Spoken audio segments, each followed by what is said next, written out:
This week, it's time for Security Money. The broader markets are up, but the Security Weekly 25 Index dips. What's up? But first, we welcome Ross Haleliuk, author of Cyber for Builders, to discuss 20 years of cybersecurity consolidation, how 200 companies became 11. Business Security Weekly starts now. This is a Security Weekly production for security professionals by security professionals. Please visit securityweekly.com/subscribe to subscribe to all the shows on our network. It's the show where we explore the business of security to improve the security of business. Your trusted source for actionable insights on leadership, communication, and innovation. Get ready for Business Security Weekly. Ransomware, supply chain attacks, 0 days. Cyber threats don't wait, and neither should your business. With ThreatLocker, you're not just reacting to threats, you're stopping them before they start. Our Zero Trust endpoint protection locks down your environment with pinpoint control over what's allowed to run and what's not. No guesswork, no blind spots. Just proactive, built-for-now security that keeps your business moving. Want to see how a true default deny strategy works? Head over to securityweekly.com/ThreatLocker and take the first step towards shutting the door on threats before they even knock. Security Weekly and Cyber Risk TV are headed back to one of the biggest identity security events of the year, Octane 2025, put on by Okta. Live September 24th through the 26th, from the vibrant city of Las Vegas, Octane 2025 brings together the best minds in identity, security, and technology innovation. And this year, we're turning up the volume. Security Weekly will be on site in full force, with Mandy Logan and Adrian Sanabria leading the charge. Get ready for live stream executive interviews, exclusive on-site editorial coverage from SC Media, and brand new this year, a live stream episode of Enterprise Security Weekly. It's your chance to engage with identity leaders, dive into the future of AI security, and hang out with your favorite Security Weekly hosts. And here's the best part. Security Weekly listeners get an exclusive discount. Just head to securityweekly.com/Octane, register, and use promo code O Oscar, K Kilo, T Tango, N November, S Sierra, C Charlie, M Mike, A Alpha 25 to get your conference pass for $200. Welcome to Business Security Weekly. This is episode number 411, recorded August 26th, 2025, but will air on September 1st, 2025 for Labor Day. I'm your host, Matt Alderman. Joining me for this interview segment is someone who has not been on the show before. Jackie McGuire, welcome to BSW. Hello, thank you for having me. I'm very excited. I spent a long time in finance, so I'm surprised I haven't been on the show yet, but pretty stoked. Well, I think Adrian keeps you busy on ESW, and then you and I get to do conference interviews together, so it's great that you can join this show and help me with this interview segment. All right, one quick announcement and then we'll get into it. Join us at InfoSec World 2025, October 27th to 29th at Disney's Coronado Springs Resort in Lake Buena Vista, Florida, with pre-event workshops October 25th and 26th, and post-event workshops October 29th and 30th. Connect, learn, and level up your cyber game. Save 25% now with code ISW25-SW by visiting securityweekly.com/ISW2025. Ross is currently a co-founder and CEO of a stealth mode cybersecurity startup. We won't ask him who it is. Outside of work, Ross is a startup advisor, speaker, and angel investor. He often writes about cybersecurity industry trends, building security startups, investments, and growth on the world's leading media platforms. His book, Cyber for Builders, is an Amazon bestseller and widely regarded as a top read for early stage cybersecurity entrepreneurs. Ross, welcome to Business Security Weekly. Super happy to be here. So this interview came up because I think my team, it was Sam or someone from the team, found this blog post you did about the consolidation of 200 vendors down to 11. And they're like, this would be an interesting topic when I do Security Money because I track this space, right? Like every quarter, we're going to do it next segment. I'm going to track private and public markets, right? And I created my own index and I've been tracking all the pure play publics for almost 8 years now, okay?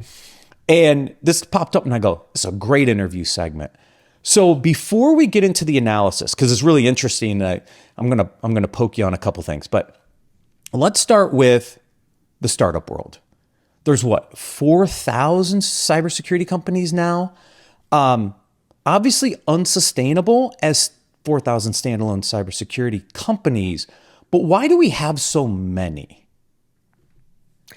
Oh, well, there are many reasons why, but I think before we even talk about the number, I don't know if it's all that unsustainable, to be honest, because in my view, you see, as someone who has previously worked in industries like financial technology, I've seen a space where there is over 50 or 60,000 companies. So to me, yes, of course, cybersecurity is a busy space.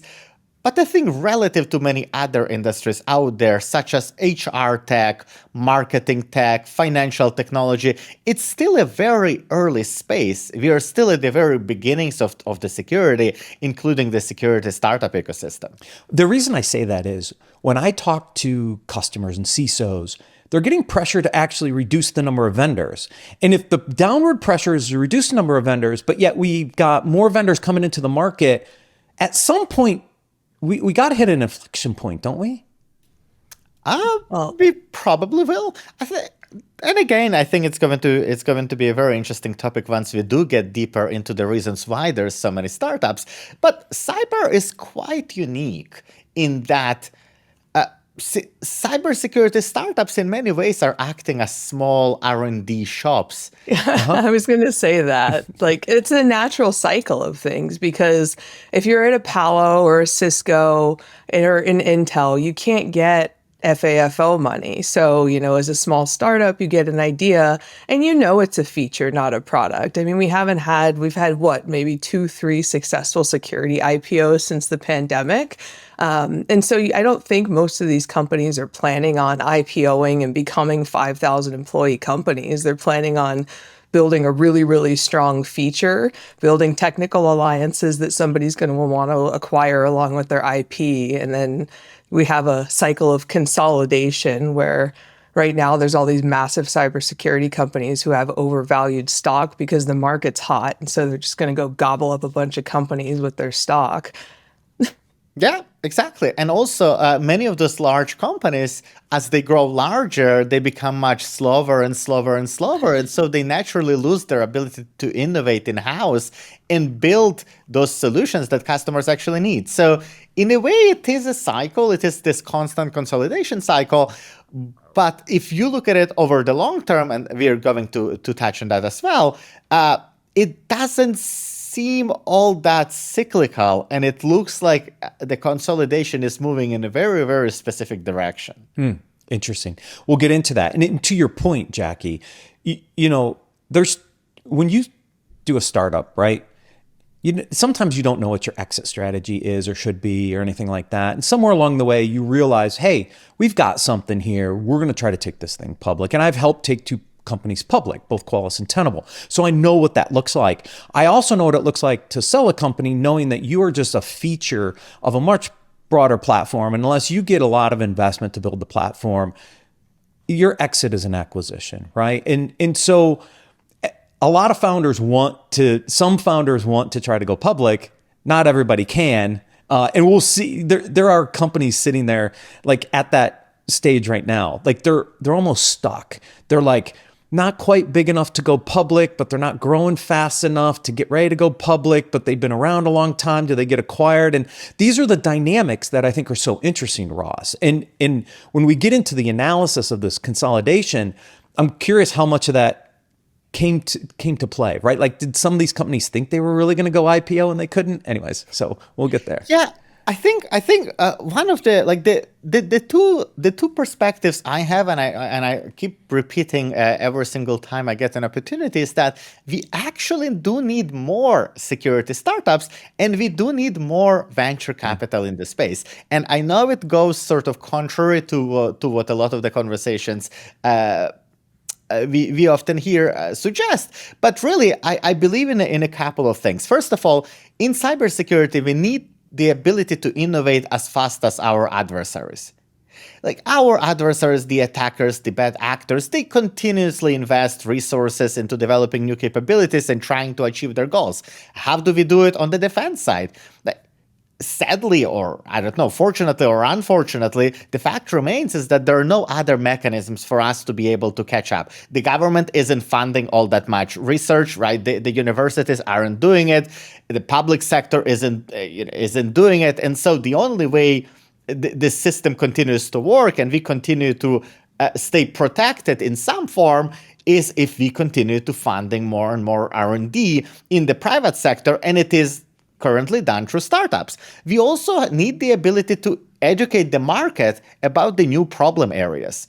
Like if you think about all of the best practices that we are talking about, whether it's MFA, whether it's like vulnerability management, patching, the way the system works is that startups or startup founders identify a gap or an opportunity in the market, and then they use VC money to educate the market about the importance, right? If there was no duo security, or if there was no easy way for people to implement the MFA, there would be no such a widespread adoption of MFA. If there would be no way for people to get familiar with the best practices around, patching, then there would be no widespread adoption of those best practices. So startups, in effect, educate, speed up the adoption of the best practices in the market. And also, frankly, competition creates incentives for the best player to win. Mm-hmm. And that is also super important because from the customer standpoint, it's very easy to look at the market and say, hey, we only really need like one endpoint security company. And that's a great thought but then you have to consider that in order for us to get that one winning endpoint security company, we need to have 75 companies taking a stab at it, trying their best, accumulating knowledge, exchanging knowledge, and pushing each other to innovate and to be better. So we most definitely do need more startups. Well, yeah. So endpoint's a really good one. At one time, I think we had like 85 different endpoint players in the market. We don't have that many now. I mean, it's really kind of consolidated down to half a dozen or so players that are in the endpoint space, right? And those other companies, some of them didn't survive, and some of them got acquired. But that's kind of that natural consolidation that you're talking about, right? And because the market can't support 85, but we need more than one. It is the consolidation, but it's also this process of accumulation of knowledge, which does have the compound effect that many people don't recognize. Like, for example, when we look at the cloud security landscape today, we often look at Wiz and we say, oh my God, look how amazing this company is. But what many people forget is that Wiz is a direct outcome of the other approaches that people have tested, tried, some of which worked, some of which didn't, right? Wiz didn't invent the cloud security space. There were red logs, there were products that became Prisma Cloud after Palo Alto acquisitions. There were plenty of open source early CSPMs. There were plenty of other attempts. There was Sysdig with more of an agent-based approach. There was Lacework. So it's the accumulation of knowledge and learning what works, what doesn't, how to best implement it, that made it possible for somebody like Wiz founders, who, by the way, prior to Wiz, have already spent about 8 years in the cloud security space, and they built Adalom before, and which then got acquired by Microsoft. But their marketing, I think, is what made a big difference. Like in that, so because there's a difference between like deep technical adoption and widespread technical awareness. And so I always use Wiz as the gold standard when I'm a research analyst when I'm doing my real job. And when I talk to companies about the fact that in the next 2-3 years, millennials are going to have the largest amount to spend in the enterprise, Wiz is kind of the golden child for marketing to millennials. Because when you go to a Wiz CISOtopia or WizMart or whatever it is at a large trade show, when they've invested those couple $1 million that it usually costs for a big booth at one of those shows, they make the most of it. And millennials love the experience of things. And so you go into the Wiz booth and you have this wonderful experience. And even if you yourself are never going to sign a check for Wiz, if it comes up in a meeting, you're like, oh, I love them. And you don't really know why. And it's because you had this, they're great at marketing. And I think you said earlier, it's messaging the problem. And those, like the companies that can effectively talk to the broader market about the problem, so that even if they're not buying the software, but they're not actively competing against it, and they have a positive impression of the brand, like the way you have to do branding with millennials is so different from Gen X buyers. And not a lot of companies are getting it right. And I think Wiz is. Yeah, and I think what's also super interesting about the way Viz markets themselves is the fact that, like at the essence, if you look at what's different about the way they do it, it is the fact that they just don't rely on fear-based marketing directly, right? Like you Yep. look at most of the startups, they have this like red, dark green, black colors. It's all skulls and shields and defense. This is a very lightweight brand. It's very friendly. It's very approachable. They don't overmarket either. They don't kill you with email. They don't and so from a psychology standpoint, the two things that determine how you feel about an experience are the peak and then the end. And so when you go into a Wiz booth and you get your whatever from, CISOtopia or whatever it is that they're doing, you have this really great positive peak experience.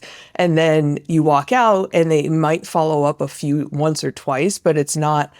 Right now from Black Hat, I am getting relentlessly spammed by a couple vendors, and they should stop, or I'm going to put a list together and put it on LinkedIn because I don't need 2 emails a day for weeks. That's ridiculous, right? So that's another thing I think, and you should take notes if you're a startup or even a larger company marketer, that there more is not more. Right. And I think this is, so while we're on this topic, because this is an interesting topic for me as well, because I'm getting them too, Jackie, but you have to understand who I am.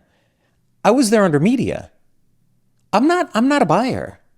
So why are you spamming my inbox when you obviously don't understand who you're selling to from a persona perspective? Because you have my credentials from Black Hat because I was media. I'm not a buyer. Stop sending your account executives after me. Like, your marketing people should be talking to me about how to get your brand exposed, but that's not the emails, right? And so there's a really interesting You need to go on point. a no contact list, Right. especially analysts, media, people you really don't want to piss off. Right, exactly. You probably want to put them on some type of special list for your email marketing, because it leaves a really, really bad taste in people's mouths. And even CISOs, I would categorize them too. You need to have kind of level specific marketing that determines how often you bug somebody. Because to me, it's just not respectful of people's time. Yeah, I think the reality is that we have learned over the years that it's all the numbers game. And so people are just trying to hit their numbers, right? Yeah. Somebody exported the list following the event, like somebody on a marketing team, shoot it over to the sales team, and that's it. Yeah. No scrubbing. All right, so let's get into the consolidation piece, right? Because this was a really interesting analysis of these 200 companies down to 11, and I'm not surprised by the 11. I'm a little surprised on your take on a couple of the 11, but what kind of prompted you to do this? Kind of talk through the approach, and I want to really understand. You identified some trends here, so I think it's important for people to understand. Yeah, frankly, it was a very, very simple exercise. You go to a security conference, you go to Black Hat, you go to RSA, you go to B-Sides, you literally go to any podcast, you go to social media. Everybody keeps repeating the same thing. Cybersecurity is consolidating. Cybersecurity is consolidating. And the way I think about consolidation is that there is most definitely a push on the buyer side to reduce the number of tools that their organizations rely on. That is very rational, especially given the fact that according to different research, depending whoever you trust, an average company will have anywhere between 30 and 130 vendors in their environment. That is obviously a lot. It's a lot of tools to implement. It's a lot of tools to manage. It's a lot of vendor relationships to navigate. There is truly a lot that goes into it. But also, every week we hear announcements around acquisitions, and there are different types of acquisitions, right? Sometimes we hear about the $1 billion+ deals, such as the one that recently got announced with Palo Alto acquiring CyberArk. But then there's also a bunch of smaller deals where a large, sometimes public companies, sometimes established private companies, maybe PE-owned private companies acquire smaller players. And what we have started to see recently is one startup acquiring another. We have started to see those small deals where like a Series A company acquires a seed stage company. So it's becoming very interesting to watch that all of that marketing dynamics. And the question I ask myself is that, well, every time people talk about consolidation, the conversation is generally very generic. So is there a way to somehow make it much easier to understand the trend and to see where that is going? So that's the reasoning behind. So did you start with the 200 companies, or did you start with the ending 11 companies and then kind of backtracked out?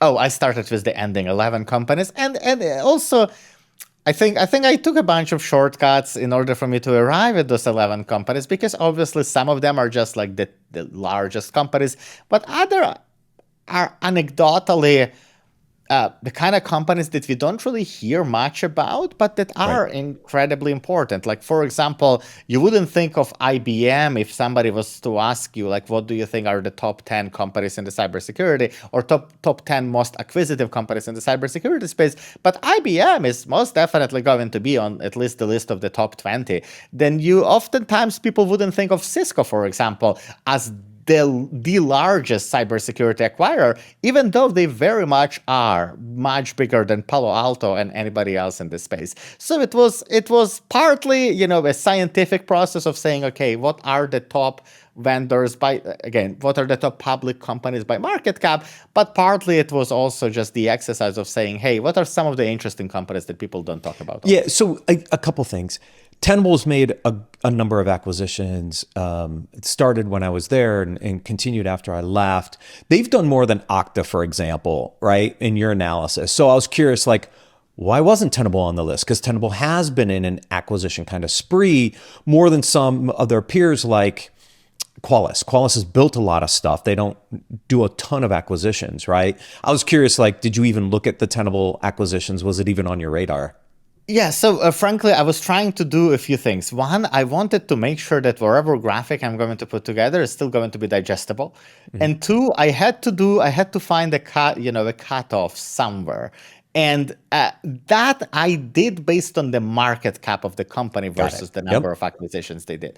And sometimes, like such as in case with Tenable, the company market cap may be lower, but the number of acquisitions they do is much higher. So that will definitely not account. And frankly, that's kind of sad. I probably should have done it the other way, because then I could have said that it's 300 companies that became 12 companies. The number is much more impressive. Exactly. So I've got the list in front of me. So IBM's interesting, right? Because IBM did, in the early days, made some security acquisitions. They also divested a bunch of those acquisitions to Palo Alto, right? So the old QRadar and some of the stuff they bought early days, they just basically divested that off to Palo Alto to move into the Cortex platform. So it's interesting, IBM's on this list because, yes, they were an earlier acquirer of security technologies, but then part of that they divested. They're still making some investments, like they bought HashiCorp, which was a big acquisition, more on the cloud application side of the house. But the more traditional security products, they kind of actually let go. Yeah, no, it is very interesting. And I think, again, there is a universe in which someone, it is probably not going to be me, but someone can put together like a much, much deeper analysis that looks not only into the 11 companies that I looked at, but instead that looks at the market much from like a much broader lenses, and does include companies like Tenable, like does include some of the PE owned firms as well. Right. If you consider how often PE firms, especially in cybersecurity, Thoma Bravo bought what, 3 identity players out of the public market plus others, right? Like Thoma Bravo is a huge force on the PE side here. Correct. What is interesting though is when you think about consolidation, oftentimes the PE playbook doesn't neatly fit into this discussion because it does, well, when it does fit, then what we see is a PE firm buying, for example, 3 identity companies, bundling them all together, turning them into a platform, and then taking them back either to the public markets or selling them to another PE firm. But if you consider somebody like Thoma Bravo that will oftentimes have a large portfolio of companies that may not be necessarily integrated with one another, it's less so a consolidation and more a PE strategy. Yeah, interesting. The two I want to focus on, you point on two. Palo Alto Networks, the most visible force in the security industry consolidation, no doubt about it. They've been on an acquisition spree. I think I have 1 or 2 in this quarter's report, right? Like Palo Alto has been on a buying spree. They've been buying up a lot of products. They've been adding them to both Cortex and Prisma Cloud. They're doing some restructuring there. Definitely very visible force. And my assumption is I don't see that changing anytime soon. That's how they've continued to grow. No, 100%. That has been their playbook. Yeah.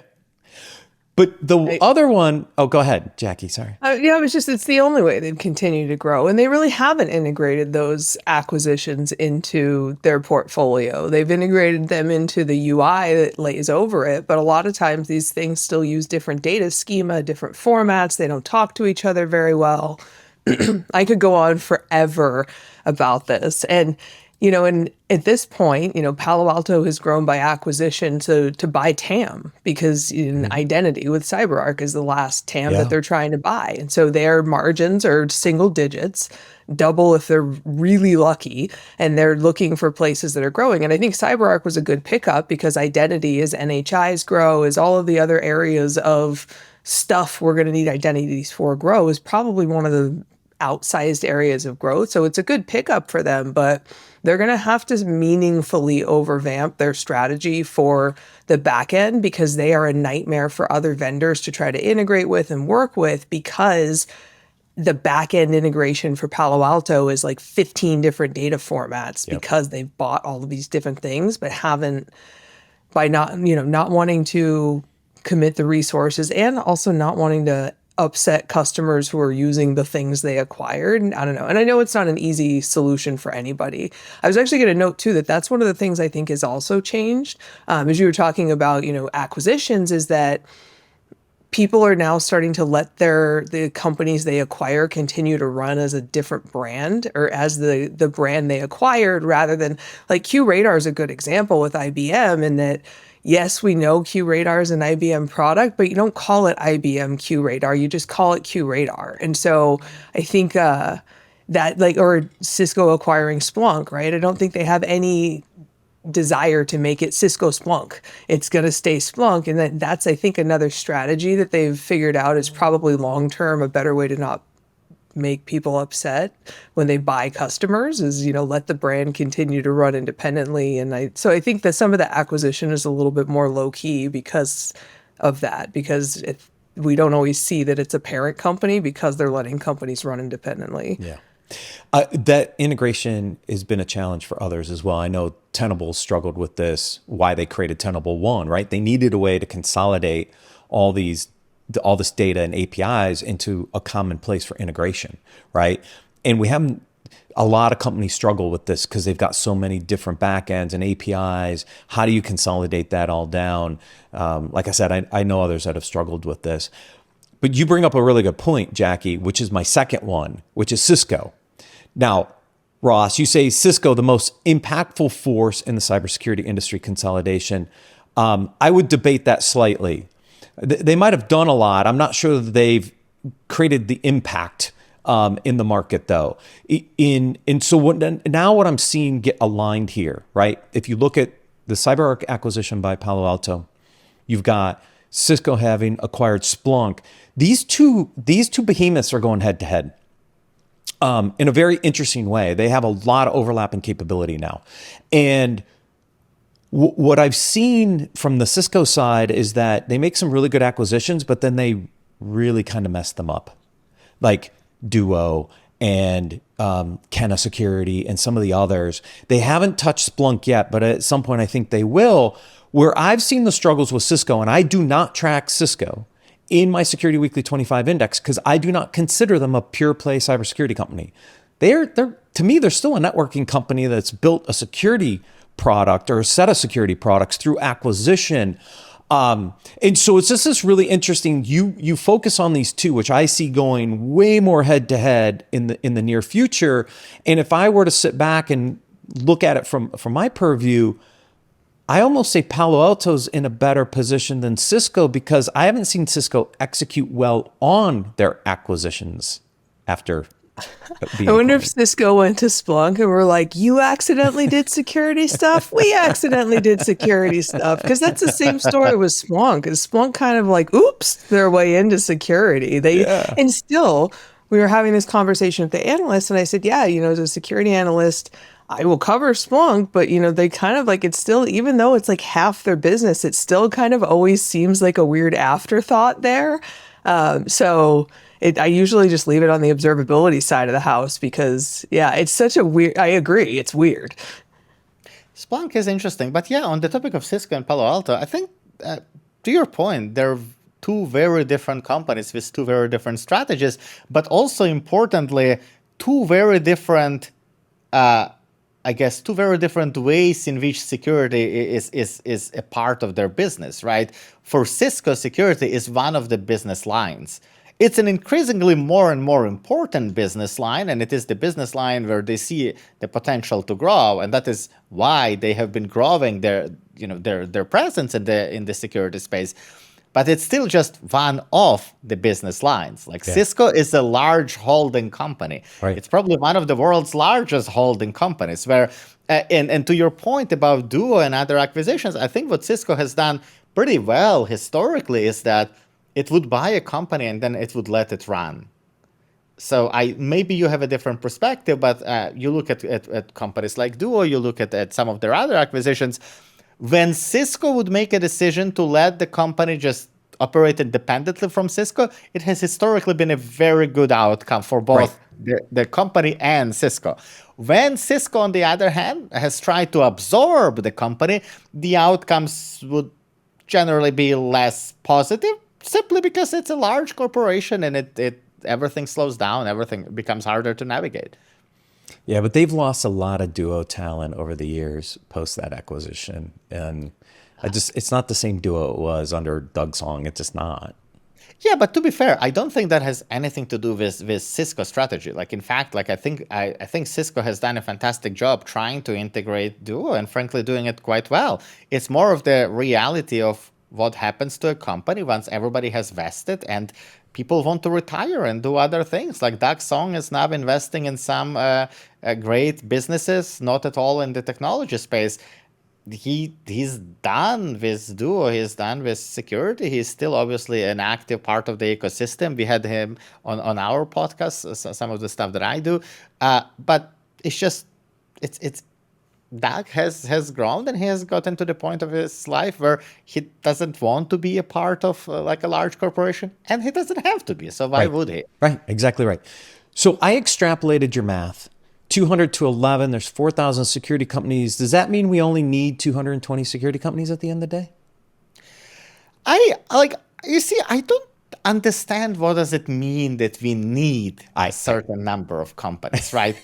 I think what we do need, we need companies that solve important and impactful problems that cybersecurity buyers have. Whether it is going to be 50 companies or 5,000 companies, I don't think that's the part that matters. I think what matters is that the solutions are effective, the companies are able to move fast, innovate, and the reality is that you have this inverse relationship between innovation and the number of tools in your stack, right? When you have 60 startups in your stack, it is very hard to navigate. It is obviously not sustainable from the management standpoint, but you know that each of those 60 companies is really on top of their game because to them, it's a matter of survival. They have to deliver value. They have to do a great job. Then you look at those large platforms that have been essentially buying their way into growth by acquiring other startups. and it becomes cumbersome. It becomes hard to manage. Like you look at companies like Salesforce, for example. That to me is or SAP.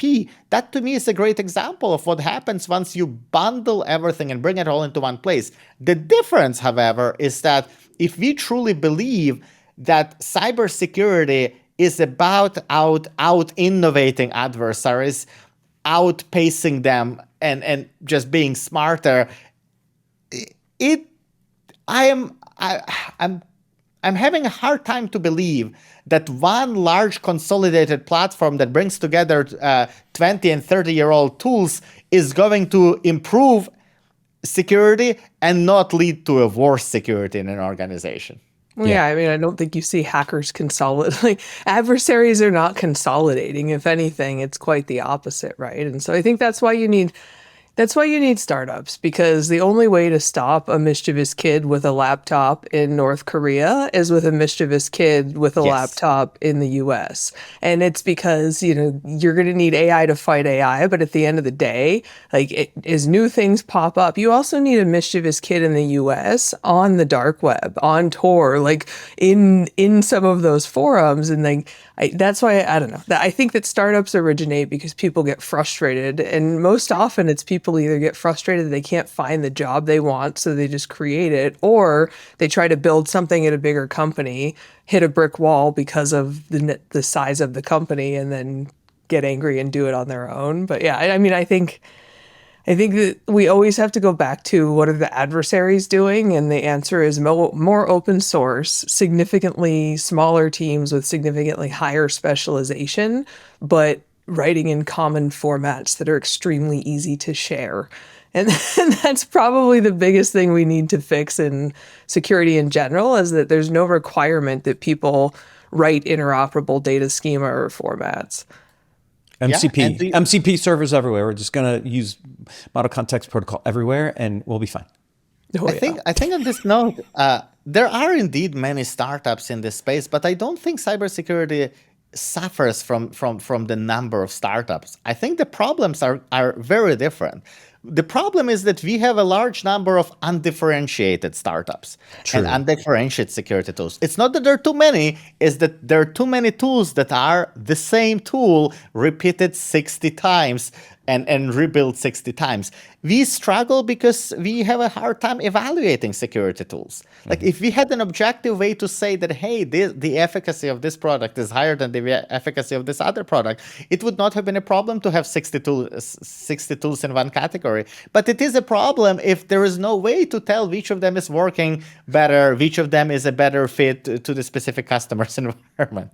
Well, and the reason we make money is because the Venn diagram of security experts and people who know how to talk to each other just very, very slightly overlaps. And I happen to sit in the middle of that. But I think, there are people out there who build great tools and just cannot explain to other people why the problem is important from a revenue standpoint at a company.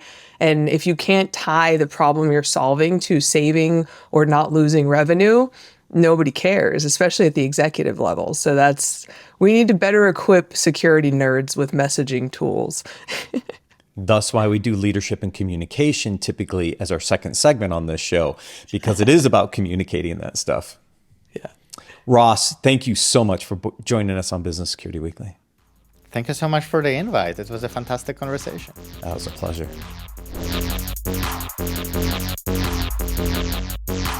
All right, now let's get into the Security Weekly 25 Index and investment news for last quarter. But first, I got two extra co-hosts joining me for this portion of the segment. First, one of my normal co-hosts, Summer Fowler. Welcome. Hey, folks. Thanks. Good to see you guys. Yes, it's great that you could join us for this segment. And someone who hasn't been on in a while, but you've been on Security Money before, Josh Marpet. Welcome, Josh. Thank you. Always a pleasure to be on your show. And yeah, I've been on a few times, normally for your wrap-ups. Yes, but it's a pre-record. People are traveling. I'm leaving right after this. So, it's great to have others that can come on and join me. All right, so I got to give a little background to Summer and Jackie first on Security Money. So was it 2018 when I came over to Security Weekly with Paul? I had this concept to build my own index. And at the time, I built this index with the 25 pure play public companies. And I created an index, I baselined it at 1,000, and I've been tracking this thing ever since, right? And so I went back into like 2017 with data and started to run this index. And so every quarter, I kind of do an update. It's one of my passions. I love to watch the market. As I said on the previous segment, I help get Qualys and Tenable ready for IPO. I've sold a couple companies. So this space I love to follow it. So we've been tracking this thing for 8 years. And it's always had these really interesting trends and how it ties to the NASDAQ. So pure play, $1 billion or more in valuation. So those are the companies that are in the index. So first thing is, where'd the index end up? So at the close last night, which is August 25th, because we're pre-recording this on the 26th, the index closed at 2,448.02. Now that's an increase of 144, almost 145% since I started the index. But here's the interesting thing. It's actually down from last quarter, where the NASDAQ is actually up. And I'm going to talk about this in a second. The NASDAQ closed at 21,449.29 yesterday, increase of 223% up from last quarter, and it hit an all-time high of 21,713 and change on August 13th. So typically my Security Weekly 25 index and the NASDAQ kind of track each other, very similar.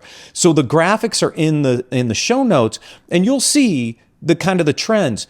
But there was a very distinct kind of divergence over the last few weeks where the index, the Security Weekly 25 index, has actually been dipping where the NASDAQ continued to stay kind of more up and flat.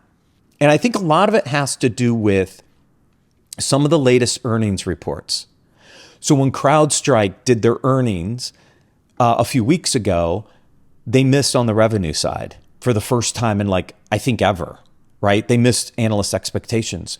And the market the security market kind of freaked out.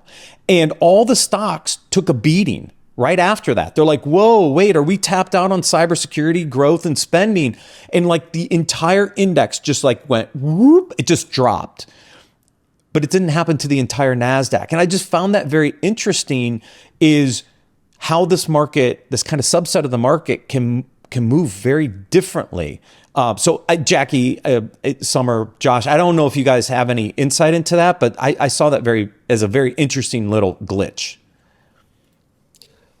Yeah, I think inflation in general right now is somewhat focused in different areas. So I think a combination of tariffs and buying patterns in the enterprise, from what I've seen, is creating inflation as a whole is supposed to be right at around 3%, if you believe that.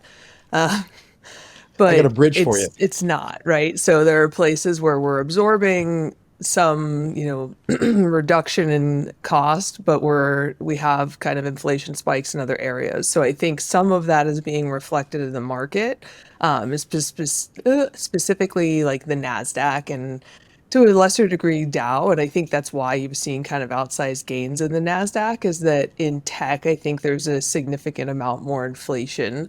And while that might seem like a good thing, I think the devaluing of the US dollar is not necessarily the best thing in the world. So longer term, this may be a concern.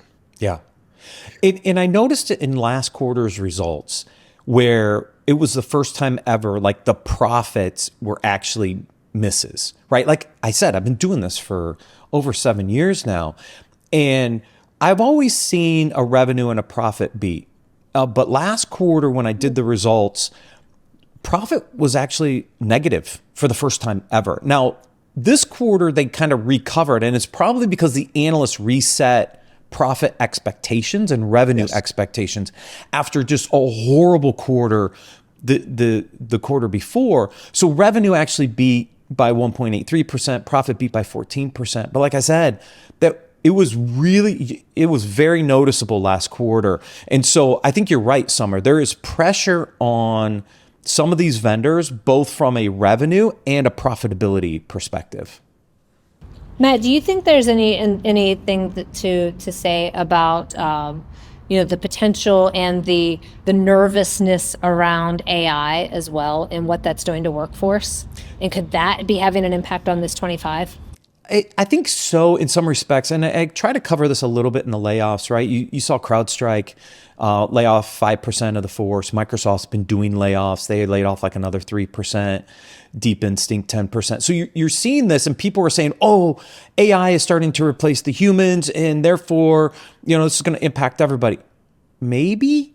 I'm not sure we've seen that fully play out, Summer. I think people are anticipating it's going to happen, but I don't know that it's actually happening yet. I think these companies are just streamlining because they know the profit margins are really, really tight with tariffs and interest rates right now. And so they're just trying to prepare. Hopefully those headwinds go away soon, but I think they're just adjusting to those, not necessarily the AI pressures yet. Well, I think that it's also a misrepresentation that's been in the news quite a bit, is that they're replacing people with AI. Yeah. And I think there's a difference between that and we're kind of culling the herd so that we have budget for AI, and we invested a couple billion in new AI projects. And so now and those are the same people that would get cut in any other significant spend outlay, any significant market pullback. So I think it's been kind of miscategorized as there are certainly like examples of companies automating things with AI and those teams specifically. But I think more in general, you're right, in that people are kind of beginning to shift budget. And I think there's a big difference between that and the way it's been portrayed. Yeah. Agreed. So I'm going to get into a couple of the best performing stocks here. And worst performing, just kind of wrap up on the public side of this. Best performing: Rubrik, Gen Digital, and CyberArk. Again, CyberArk obviously going to be acquired by Palo Alto Networks, so they're eventually going to come out of the index, which is going to be a really interesting challenge to find somebody to replace them, because SailPoint was the last one to come in when they came back out IPO a quarter or so ago. So I need another IPO. We'll get there in a second. Worst performing: Verint again, but CrowdStrike. CrowdStrike missed on revenue. Like I said, the first time I think I've ever seen CrowdStrike miss a number in the history of the index. Like, really surprising to me. And I think that's what startled the market a little bit in the pure plays, is they all kind of freaked out and said, whoa, if CrowdStrike missed, what's going to happen with everybody else? Average analyst rating, 1.756, moderate buy. It's down from last quarter. So it usually sits around 1.6, 1.65. So it trended down a little bit. The higher the number, the worse. Best rated, OpenSpan, Verint, and Zscaler. Worst rated, Qualys, NetScout, and F5. Both of those were on my worst rated last. So I pull all the analysts' ratings as well and just kind of trend and track those every quarter to see who's doing. Like I said, I need an IPO. There's rumors about Forescout going IPO. I have not seen a timeline. Has anybody seen a potential timeline for a Forescout IPO? No. I'm hesitant to even call that legit. I'll be honest. I mean, I think they want to. I'm not sure they're ready. Yeah. But that's just my personal opinion. I'm curious because, Jackie, you sit on ESW with Adrian. Are there any other potential IPO candidates in the pipeline that look realistic? I mean, I know a handful of companies that are Series D or E that have talked about it. But if you think about, I think someone's going to kill me for saying this, the cost of IPO is not just from an initial standpoint, because we have like IPO on-ramp where you get a little bit of leeway to get up to compliance with SOX and things like that. But to have to be SOX compliant, to have to comply with the new SEC rules on disclosing material cybersecurity events, like we need regulation for publicly traded companies. Quite frankly, we need more regulation for companies in general, not just these publicly traded companies. But if I'm looking at, a year to ramp up to IPO, probably more right now, and all of the regulations and costs that come along with it versus get taken out by a PE firm or acquired by a larger company, I just don't know why. I don't know. I think the luster of IPO is gone, because if I'm a 30-year-old founder, how long has it been since one of those unicorn crazy IPOs that made someone a billionaire? It just hasn't happened in a while. So I think that, it's been a while since the Silicon Valley era, and I just don't know that it's what companies' ultimate goal is anymore. But no, I And don't. remember, I those know a handful companies. of companies who Right. would like to, but I don't think they're gonna. Yeah. Yeah, and remember, Jackie, these are like you said, they're on their Series D or Series E, or God knows what letter of the alphabet or double letters if they're in Excel land are they're on in terms of raises, to the point that their founders are going, yeah, IPO with my 0.2% of the company that I have left. They're diluted beyond ridiculousness at Yeah. some of those points. No, it's true. And I mean, this ties into the previous segment with Ross on the consolidation side, right? Like, as a startup founder right now, I would not aspire to go IPO. I'd find a really good strategic exit and take it. Yep. It's safer and it's easier and Yeah. it's cheaper. I agree. Especially if you've like you see if it's been vest time since you significantly scaled. Yeah. And your talent is probably also in this like, ooh, what do I do? Like you need to do something. Matt, I did see that Netscope filed to IPO. Oh, did they? They filed late last week, I think, maybe the week before. So Interesting. that could be one that we see coming up. I'm not sure, but I agree with Jackie. I mean, the amount of effort and work it takes to go into this, along with all the regulation. If you can get that PE money, if you can get acquired, like, whoo, that's the way to go. Yeah. So let's get on to the private side of this, because we were talking about PE. So ReliaQuest takes a $500 million PE investment. Now that triggers a lot of things for me when I see that kind of money from a PE firm, right? Like, it's probably partially a buyout. Like, I remember the days when we took the Series B from Insight Partners. It was what, 285 million at Tenable at the time. And everybody's like, oh, you got all this new money. I'm like, oh, no, I don't. That just bought out the founders, right? And I'm wondering if the same thing's going on here with ReliaQuest. Like, they kind of stagnated, right? They were an early kind of unicorn growth play, but I think they flatlined. And I think this was a PE kind of founder buyout here. That's how I read it. Well, there've been a lot of those. There've been a lot of money going in that the founders, good night, have a nice day, thank you for playing. Okay, thanks, bye. And then what have you got left? You've got a company that may be floundering with no direction, Yeah. or whatever, and it happens all the time. And honestly, to be very honest with you, I don't blame many founders for doing it. They've put their heart and soul, and normally their blood, sweat, and tears, into a company for 5, 7, 10 years. And then they're told, hey, in only another 10 or 20 years, we can actually make you that first $5 million or $10 million. They're like, no, I'll take it now. Thank you. Yeah. The number of deals continues to stay light. Like, when I was doing this a year or so ago, even a couple of years ago, like, this list would be a lot longer of all these different funding sources. I mean, we're still seeing good money come in into these rounds, but just the number of deals overall seem to be lighter than they have been in the past. And Ross was talking about this as well. We need more VC investment. We need more startups. That's driving the innovation. But I have seen it trickle off lately as I've been tracking kind of this over the last 7 years. Yes, there's a good number of deals here, but there's just fewer deals than I've ever seen before. If you don't mind, I'm going to chalk that up to a lot of uncertainty about the future. I'm going to chalk that up to a lot of people going, tariffs, yes, no, maybe so, we don't know. A lot of people going, and remember, a lot of these big companies have some sort of hardware tie in China or wherever. And we don't know if hardware is going to, is it going to be a 250% tariff tomorrow or a 30 negative tariff? Who the heck knows at this point? Yeah.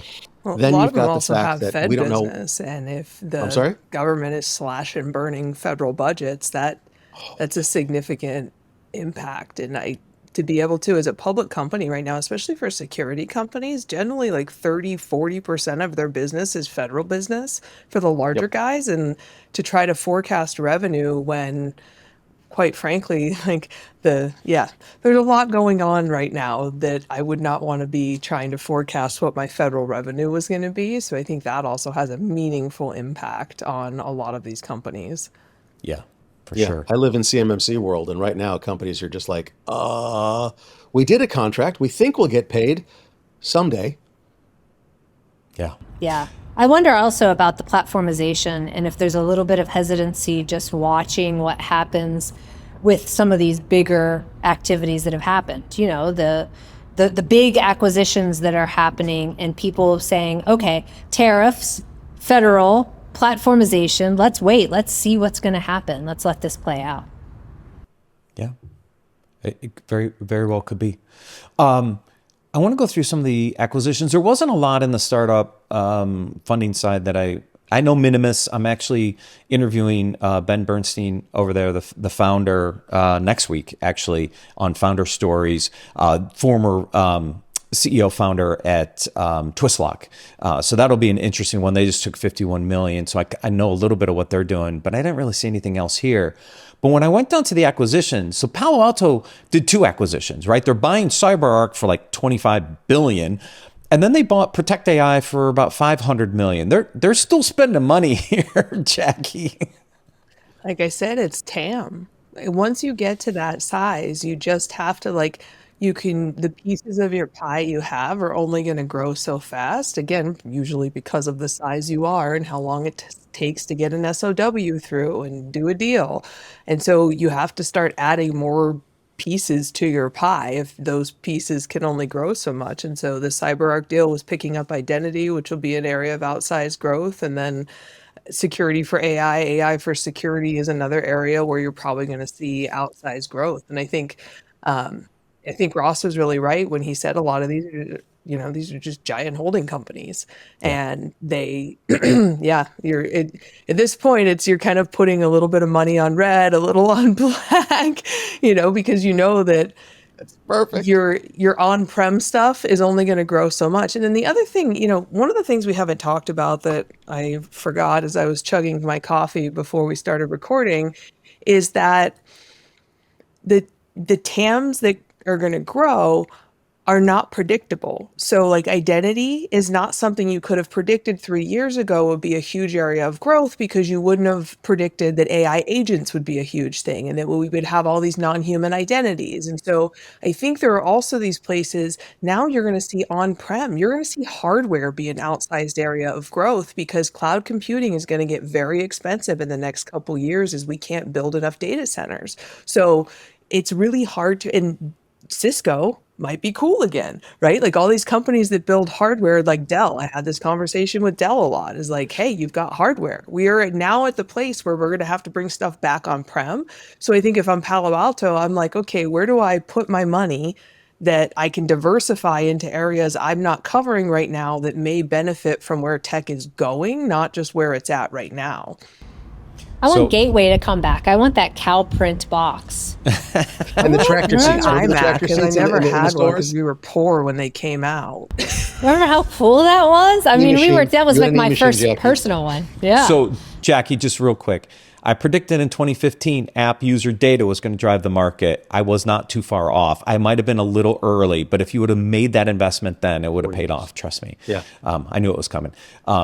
And I just knew When where the like as soon as I got to Cribble, I was like, hey, you should probably start doing pre-processing for AI data, because that's an area I think it's going to explode, because as a data scientist, I would have given one of my digits for a one-click way to get a text file into JSON without regex. Yep. And they were like, yeah, no, we don't really want to. I'm like, well, I told you. Okay. And feeding on that is where we're seeing a lot of smaller companies actually don't use a SIM they're replacing it with an AI bastardization of some sort, because it can find weirdnesses in data, and that's what all they're really looking for at that small scale. Yep. Yeah, just put a little AI chatbot on top of a big data store and let it go figure itself out. I don't know. A couple other really interesting acquisitions. So the Key Factor did 2 acquisitions. We actually, Jackie, who did that? You didn't do that interview. I think Doug might have done it. But Key Factor made some really interesting acquisitions of InfoSec Global and Cyber Insights, more on the quantum side. That was an interview at Black Hat that I thought was interesting. You're seeing Key Factor move into focusing more on the quantum side of this, which was a really interesting interview to listen to. I didn't do it, so it must have been Doug.